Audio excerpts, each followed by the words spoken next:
Welcome to Russian History Retold, episode 157, Life on the Russian Country Estate, part 2. Well, last time we covered how life was on a Russian country estate for the nobles in the 18th and 19th century. Today, we'll wrap things up, primarily describing how life was for the serfs who served the nobles. As we shall see today, there were good estate holders and bad ones. Either way, life as a serf on a Russian country estate was not an easy one, nor very pleasant. Even the best of the nobility, those who treated their serfs well, would have had their people turn on them in a heartbeat if given the chance.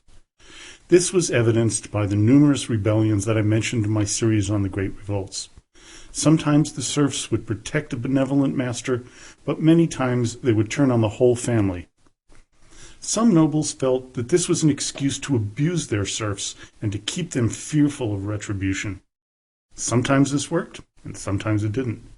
Some nobles felt that it was important to educate their charges, and some felt it better to keep them ignorant.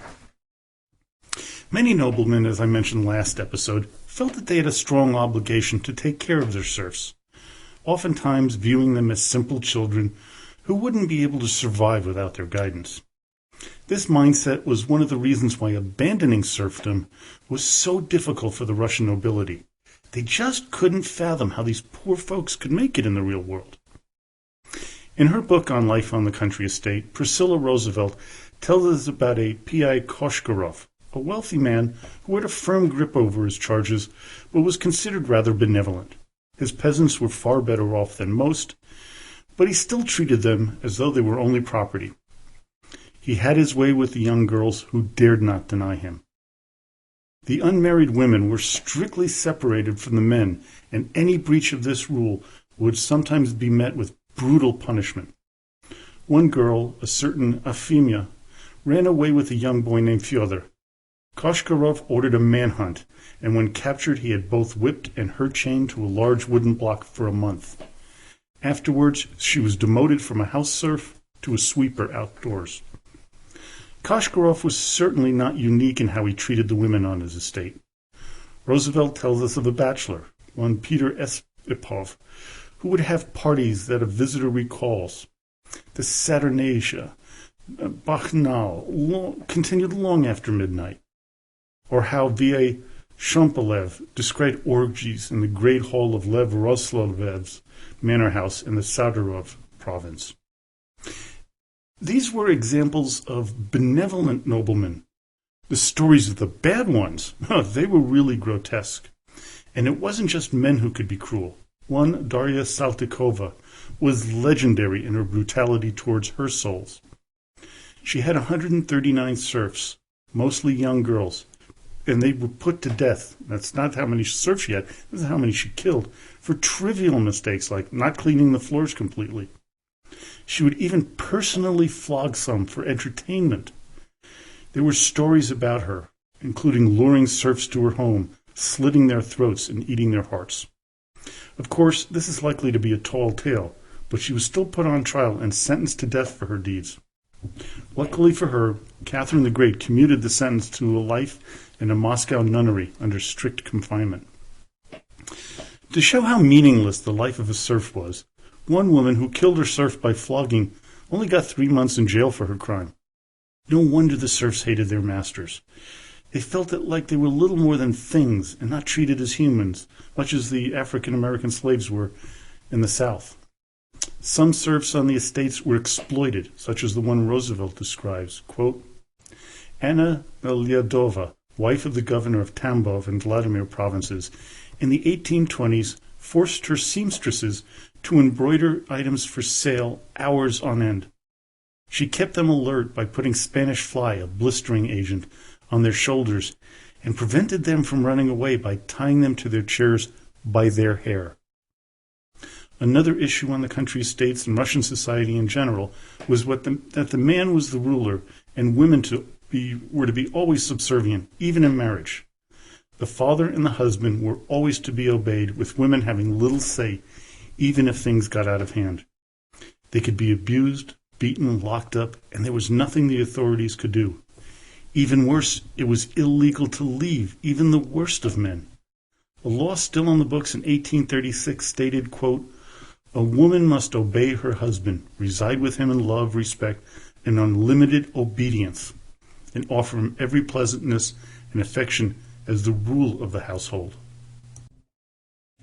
In this environment, one can no doubt expect to hear of serfs going off on their masters, despite the certain punishment of torture and death. You would be right to think that. It also happened quite often. And it was very often targeted at the male head of the family. But the big fear that nobles of the country estate had was massed and organized revolt. This sometimes would happen on an isolated estate, with many of the serfs joining in, or in the cases of the big revolts, like the Pugachev Rebellion, there would be tens of thousands of serfs across hundreds of estates. This was of great concern not only on the estates, but in St. Petersburg and Moscow. The Pugachev event was earth-shattering to the elite. The tales of murder, torture, and dismemberment of noblemen and their families were numerous. You would think that after that, the elite would be a little smarter and treat their serfs better, but in actuality, the opposite happened in many instances. Another cataclysmic event to the country estates, which showed the poor relationship between the serf and the nobles, was the invasion of Napoleon in 1812. When called to arms, the nobleman would have to turn over 10% of his able male serfs to the army. Service in the army was so bad, so horrible, that men would maim themselves to get out of service. With the French approaching quickly, the government put pressure on the estates to give them the men to fight for Russia. Many were reluctant, but some believed it was important to fight for the motherland. Case in point, the Yankov family gave up over 100 men to the cause, and when they asked for volunteers, 32 more stepped forward. Conversely, the Bibikova family was almost torn to shreds by the peasants at one station where they tried to switch horses as they fled from the oncoming invaders. As Napoleon approached Moscow, many began to flee, but not having enough time to gather all their belongings, many of the noble class lost much of their wealth to the fire set to provide no shelter to the French and their allies. When the French began to retreat, the nobles stayed put out in the east. So they stayed there for a while, and with their masters gone, the peasants who had been left to their own devices decided that what wasn't nailed down was fair game. Not all the damage was done by the peasants. The French partook of some of the fineries, but since many of them died in the retreat, the spoils of war that they took became just so much loot on the side of the road for people to take for themselves. While many estates in and around Moscow were devastated, many west of the capital, along the route Napoleon took in, were ravished. Rebuilding, though, began within a year. There was one profound change amongst the nobility, and that was the influence of the French language at court. Many of the nobles actually spoke very poor Russian, as they had French nannies and tutors. One incident Roosevelt relays in her book is when Nicholas Muriev, a Russian officer, and a man later involved in 1825 in the Decembrist revolt, was detained by a group of peasants in 1812, suspicious that he was a spy because his Russian was so poor. Because of the war, though, French lost its glitter as the language of the wealthy, replaced by a greater sense of pride in Russian. As we talked about a few years ago in the Nicholas I and Alexander II podcast series, one of the aftermaths of the war was the realization that Russia and the Russian practice of serfdom needed to come to an end. Many noblemen as officers had seen the rest of Europe when they marched toward Paris in the defeat of Napoleon. But before we get into that, let's talk a little bit about the land and how the serfs worked it. On a typical Russian country estate, the serf would work the land of the owner for no more than 3 days a week, working his land the rest. And to be honest, he needed the extra day as he usually got the crappiest land, while the owner got the best. And the land was divided, and very interestingly, into very narrow strips of land, so there would be fewer turns of the plow. Lots of time, though, the peasants had to be persuaded and or forced to work the nobles' land, as they didn't really get much out of that work. Stewards and town elders had to work all the time to just get anything done. Sometimes it was almost impossible, and lots of fields would go unharvested.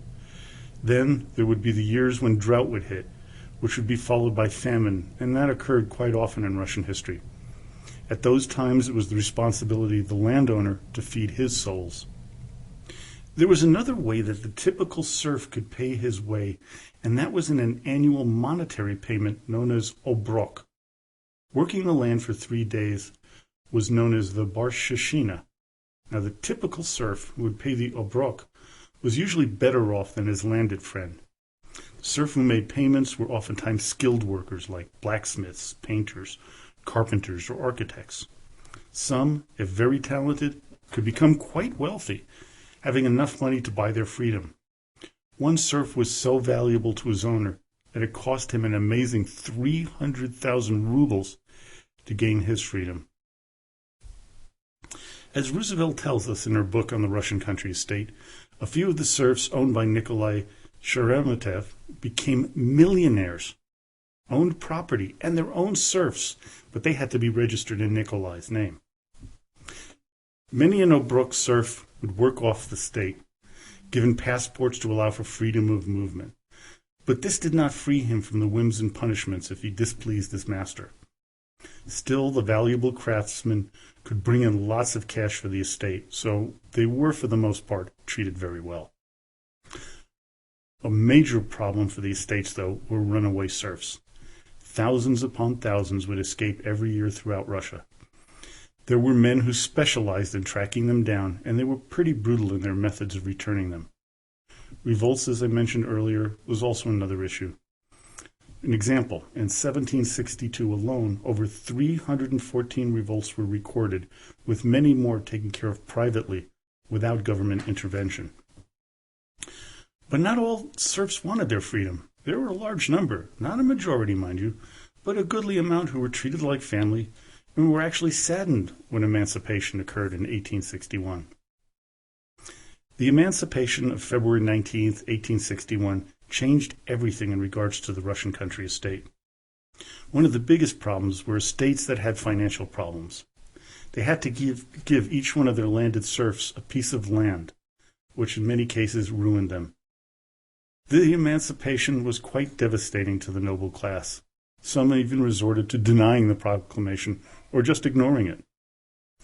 The holding of a country estate with the accompanying serfs were by law only allowed if you had a hereditary noble standing.